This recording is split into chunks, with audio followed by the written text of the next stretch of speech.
Assalamualaikum dan salam sejahtera kepada semua yang menonton. Nama saya Nabila Haya binti Muhammad Putera daripada kod program BA2441A dan juga ahli kumpulan bagi kumpulan 7. Pada hari ini, saya akan membentangkan tajuk tugasan saya bagi kelas CT 552F iaitu asal-usul dan konsep syaitan berdasarkan mitologi Slavik. Untuk pengetahuan anda semua juga, kelas ini telah diajar oleh Ustaz Muhammad Nur Azri bin Muhammad Zaini.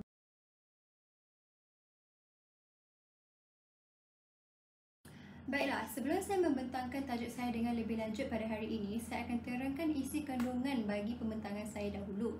Pertama sekali, saya akan menceritakan tentang pengenalan kepada asal-usul mitologi Slavik dan konsep syaitan Allah. Untuk pengetahuan anda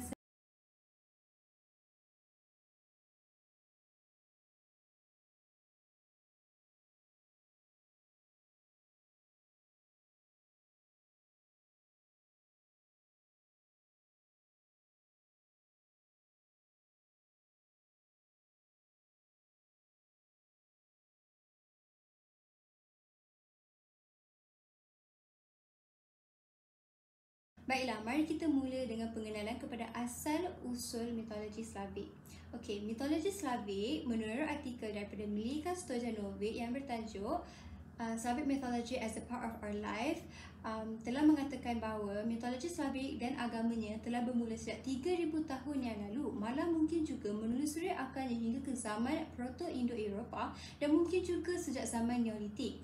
Now, hal ini kerana menurut Dr. Gabriela dan Dr. Zuzana Pavlovic, mereka menyatakan bahawa ahli falsafah dan ahli sejarawan telah mengatakan bahawa kedatangan orang Slavia bermula sejak abad ke-4, yang lain pula mengatakan bahawa ia lebih hampir dengan abad ke-5 dan bahkan abad yang ke-6. Orang Slavia telah mendiami Jerman, sebahagian daripada Itali Utara dan Selatan, Timur Australia dan Republik, semua kawasan di timur pada abad yang ke-8. Menurut Brandon Noble pula, Allah merupakan salah satu makhluk liar mitos Slavia yang sangat mengerikan. Bagi penduduk Slavia Selatan terutamanya, ia dipercaya bahawa apabila terjadinya cuaca buruk ini yang disebabkan oleh syaitan Allah, hal ini akan membawa pertempuran yang sangat besar antara Allah dan planet Nix, iaitu pelindung bagi cuaca buruk di langit dan di atas gunung. Baiklah, sekarang kita akan pergi ke slide yang kelima, iaitu ciri-ciri syaitan Allah. Okey, so ciri-ciri syaitan Allah dan rupanya lah ada banyak. Dia berbeza ikut kawasan dan dalam sebuah kawasan tu ada penduduknya, dan bagi penduduk tu dia ada kepercayaan bagi ciri-ciri dan rupa Allah ni yang lain. So untuk orang Gruza di Serbia, mereka mempercayai bahawa Allah ini mempunyai rupa naga atau ular yang bergerak seperti angin, ribut petir atau hujan ribut. Ada juga yang mengatakan bahawa Allah ini tidak dapat dilihat tetapi dapat didengar kerana deserannya sangat kuat dan bergema semasa awan hujan ribut yang gelap. Ciri Allah yang kedua pula adalah Allah dikatakan merupakan makhluk yang sangat besar yang mempunyai badan ular dan kepala kuda. Pendapat yang sangat umum adalah bahawa Allah merupakan saudara perempuan bagi seekor naga dan kelihatan lebih kurang sama dengannya. Dalam mantra dari Timur Serba, ia dikatakan bahawa Allah merupakan ular yang berkepala 3. Okey. Dalam satu kepalanya, ia dikatakan bahawa kepala itu telah memikul pari-pari dan angin, manakala mulut yang keduanya telah memikul kelemahan dan penyakit buruk, dan kepala yang ketiga telah memikul mantra dan kutukan. Untuk orang Bulgaria pula, Allah ini mempunyai ciri dan rupa yang lain. Untuk orang Bulgaria, Allah ini dikatakan mempunyai sayap yang sangat besar dan ekor yang sangat tebal. Untuk orang di Bulgaria Timur pula, mereka mengatakan bahawa Allah tidak muncul sebagai awan, tetapi ia muncul sebagai ribut yang kuat atau seperti puting beliung. Dan bagi penduduk wilayah lain di Bulgaria, Allah itu dikatakan dilihat sebagai lembu dengan tanduk yang besar, awan hitam, kabus gelap atau raksasa yang mempunyai rupa sebagai seekor ular dengan 6 sayap dan 12 ekor. Manakala di wilayah Boljevac pula, Allah merupakan makhluk hitam yang mengerikan dalam bentuk angin. Begitu juga bagi penduduk di Timur Serbia, mereka mengatakan bahawa Allah merupakan awan hitam yang bergerak di darat, dan ke mana saja ia pergi, angin akan tiup dengan kencang, dan mereka yang terdedah kepada angin tersebut akan menjadi gila. Dan sebagai tambahan pula, mereka yang berada di wilayah Leskovac yang menyatakan bahawa Allah merupakan raksasa yang mempunyai mulut yang besar yang digunakan untuk makan semua yang menghalang perjalanannya dengan menggunakan sudu kayu besar yang dipegang pada tangannya. Jadi untuk mereka yang berada di wilayah ini, mereka mempercayai bahawa Allah merupakan raksasa yang mempunyai mulut yang besar yang boleh makan segala-galanya yang menghalang laluannya menggunakan sudu yang dipegang di tangannya. Sekarang kami akan masuk kepada ciri yang keenam, iaitu sifat bagi syaitan ini. Okey. So Allah merupakan syaitan yang rakus, atau dalam kata lain dia merupakan syaitan yang tamak. Hal ini kerana ia akan menyapu dan mencuri mana-mana kanak-kanak yang terdedah semasa ribut yang dihasilkan olehnya dan akan makan hasil tangkapan mereka itu. Okey, Allah juga merupakan syaitan yang kuat. Allah dikatakan mampu membawa ribut yang boleh mencabut pokok dari akarnya akibat daripada hujan ribut yang dihasilkan olehnya. Dan itu juga Allah dikatakan merupakan syaitan yang kejam. Seperti mana kita tahu, kebanyakan syaitan memang kejam, dan menurut tradisi yang tersebar luas, Allah akan menangkap kanak-kanak ini dan akan makannya di rumah kediaman Allah. Sebabkan itu, rumah Allah ini dipenuhi dengan tulang kanak-kanak dan tumpahan darah mereka. Allah juga mampu menyerang dan makan orang dewasa. Dan meskipun Allah ini dikatakan merupakan syaitan yang kejam dan rakus dan mempunyai sifat-sifat yang tidak baik, dia juga mempunyai kebolehan untuk menunaikan hajat seseorang. Ia dikatakan bahawa jika seseorang itu mempunyai hajat dan dia pergi jumpa dengan Allah, dia berbaik dengan Allah, dan jika Allah berpuas hati dengan sikapnya, Allah akan menolongnya dan menunaikan hajatnya. Ada juga satu cerita bahawa Allah telah menunaikan hajat seseorang yang ingin kahwin dengan seorang puteri, dan ada juga satu cerita yang menyatakan bahawa Allah telah menghadiahkan seseorang itu sebakul balang yang penuh dengan emas. Sekarang kita akan masuk kepada topik yang keenam, iaitu mana datangnya syaitan Allah ini, mana datangnya asal-usul kepercayaan bagi syaitan Allah ini.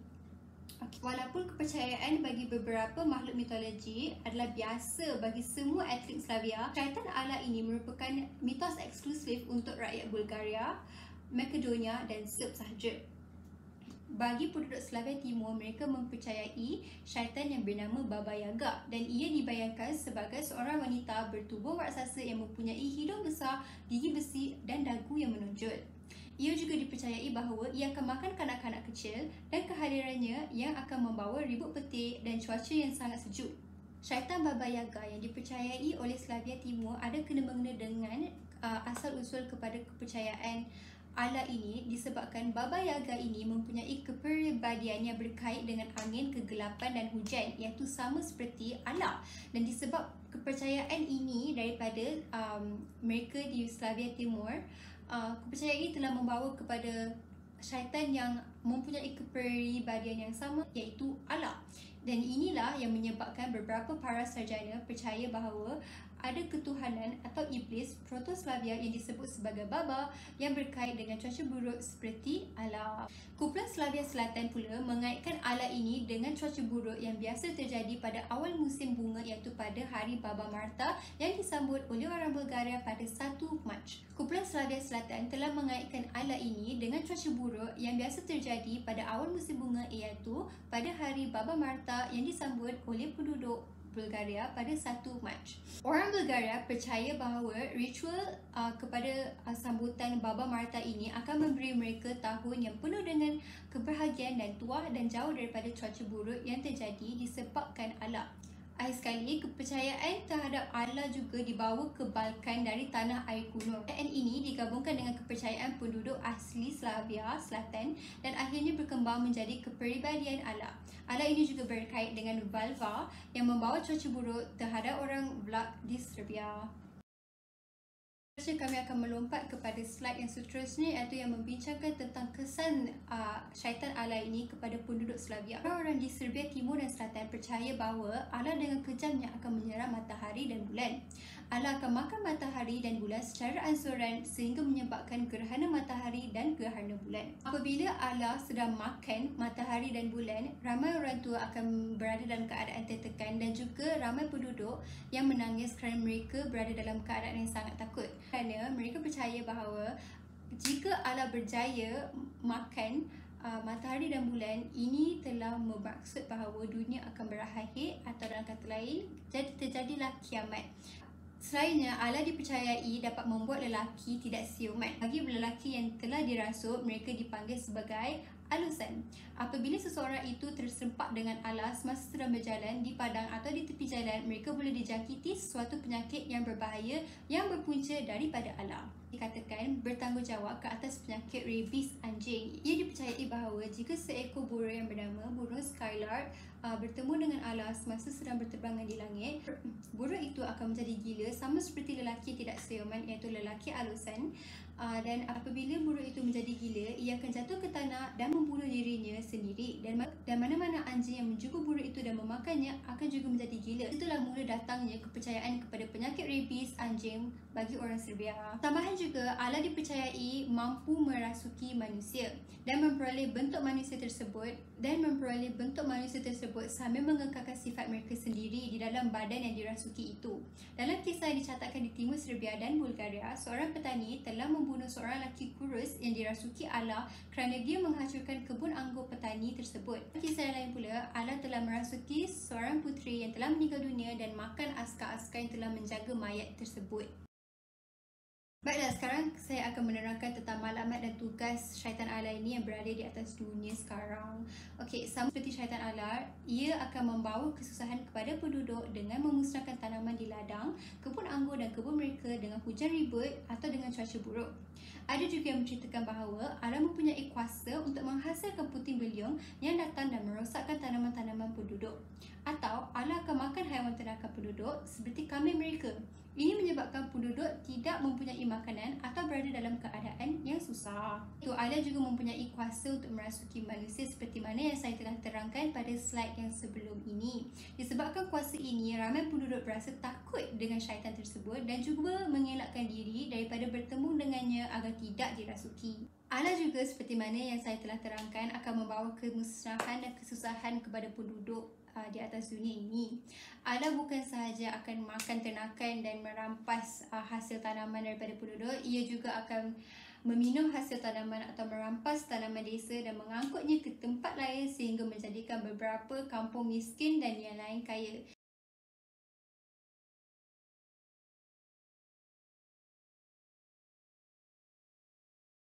Seperti mana yang saya telah menerangkan kepada kamu semua, Allah merupakan syaitan yang mempunyai pelbagai sifat, ciri dan sebagainya. Walaupun kajian ini juga adalah tentang makhluk gaib dan mungkin ia tidak relevan pada dunia sekarang, dan suatu ilmu tambahan untuk kepada semua, dan saya harap ini semua berfaedah kepada anda semua. Maka dengan itu saya akan menamatkan pembentangan ini dengan ucapan terima kasih dan Assalamualaikum warahmatullahi wabarakatuh.